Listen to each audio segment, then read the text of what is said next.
Hello and welcome to a Smurd P video. Today we're looking at Power Rangers Lightning Collection Wave 13. And this time we have Wild Force Putrid. I hope I said that correct.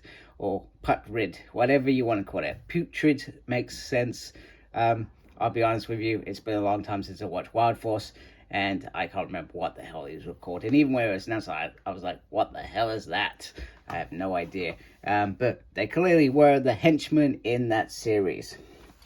So, and it is, I'll say this, it is nice to get villains in a wave. I do like that. And even though we're getting the Mighty Morphin Deluxe, I feel like there are so many villains that they could easily either make a bigger wave instead of 4 in a wave, or even it out a little bit, because there are lots of villains that we can, and even allies. There are lots of different allies other than the main Rangers. Now I guess what Hasbro need to weigh up is the allies or the villains going to be selling. That is the question. We all know that Rangers are probably going to sell quite nicely, but are villains, etc., is this figure gonna sell really well? Now in my mind, this is a henchman. I want to buy several of them. I usually aim for 5, because otherwise I'm going to run out of room very, very quickly. But I think 5 is a nice number. The trouble with that is then when you've got all your Rangers, you probably outnumber your Rangers.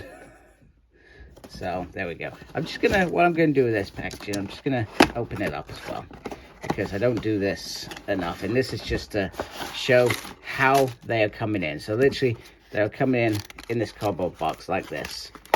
And it's very, very easy. Now, I have seen lots of horror stories of this. That's stuck. There are lots of horror stories, but nonetheless, this is the packaging. We've got to deal with this. This is it. It's environmentally friendly, and it is the right thing to do from a business perspective. And they will have their corporate social responsibility that outlines doing such things. Oh, there we go. All right, here he is. So there were lots of so like I said, it's been a while since I watched Wild Force, but this is the time where Power Rangers villains were getting sometimes just as a similar sort of screen time as the good guys, and they would be given backstories, etc. So Master Org wasn't actually the original Master Org, for example. I'm trying to think of that dude that was with him. I can't say it. Is it Jenga? And no, I forgot him. Anyway, the two sort of henchmen that sort of supported, believed in him, and all that stuff. So there were better villain stories than there was originally, etc. So you got a nice purple there. That looks very interesting. So it's like a mask underneath there.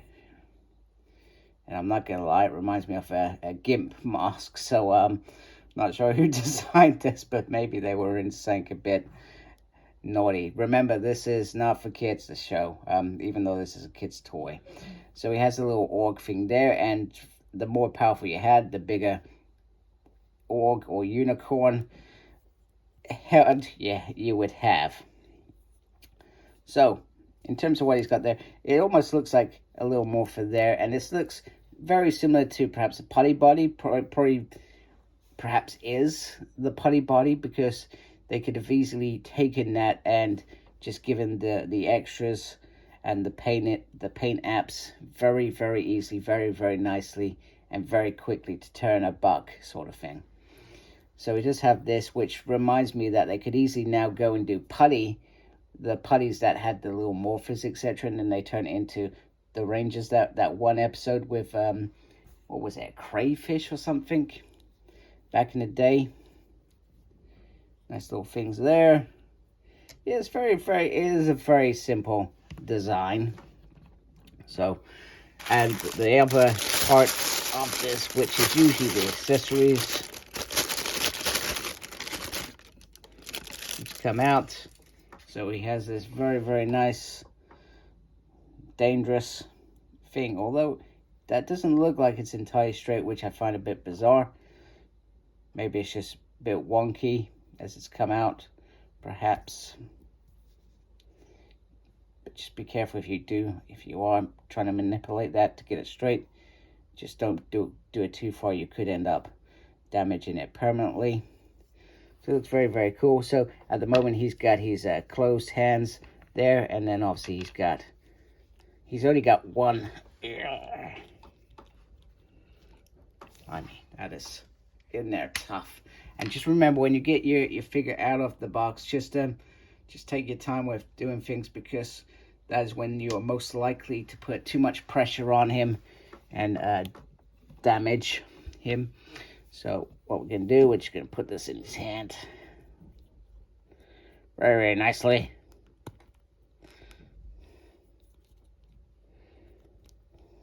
If we can. Just going to put that in there nicely. And then that is a very, very nice weapon. So like I said, it's been a long time. So I almost dropped the whole thing then. And then you just sort of put this in here. It gives that sort of little effect that it's some sort of, you know, power weapon. So that looks very, very cool. Very, very decent. Not always a fan of effects, but sometimes they can be quite decent. This does look quite decent. So let's just take that out, because I know that's going to get in the way of this next bit. So articulation. Head goes all the way around. Head goes down. Head goes up. Goes all the way around. Goes up. There's a butterfly in there.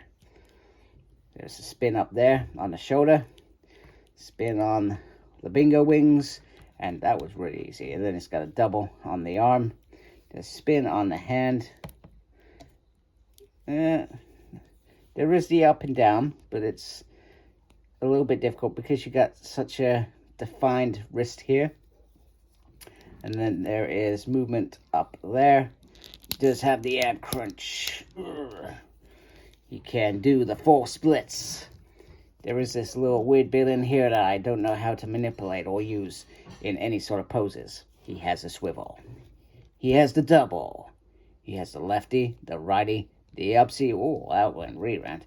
There's actually movement there on the ankle, which I completely forgot to check. So there we go. There he is, Putrid with all his articulation. And it is standard articulation. It's nothing new. And he does have pinless arms and legs, which are very, very cool.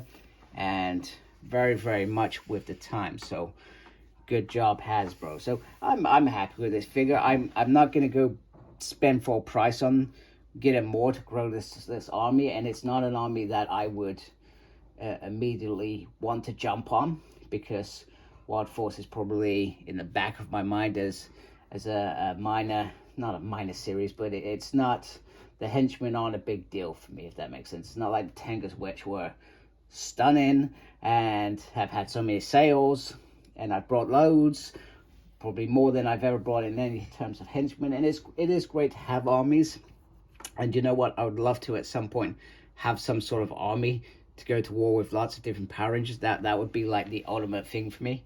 It would absolutely be amazing. But in the meantime, I'm satisfied with one. I will be patient and hope that those sales do come, and when they come, they do come really thick and fast sometimes. And you know, I've noticed over the last year that things aren't perhaps selling at full price, and this is where Hasbro have to make those decisions, because they bumped up the prices. I think they've come down just a wee bit, but they did jump up tremendously. So I'm hoping that they're realizing that people are not buying, and then there are some that are really patient and wait for the sales. Now there will always be figures that will just go like that. So for example, In Space Silver, Dino Thunder, Black Ranger, you know, Tommy Oliver, you know, that's obviously been a big deal in the community recently. The loss of such a great man, and one of many's favorite figures. So there's been they just went. I almost missed it. I'm usually on the ball, but I almost missed that one. So So, but with something like this, you know, they should think it's not going to be a top seller. Sell it at something reasonable and it will sell. Anyway, that's my video. Please support my channel by subscribing. I really appreciate it. Make sure you look after yourself. Very important these days. And as always, embrace geekiness. Take care. Goodbye.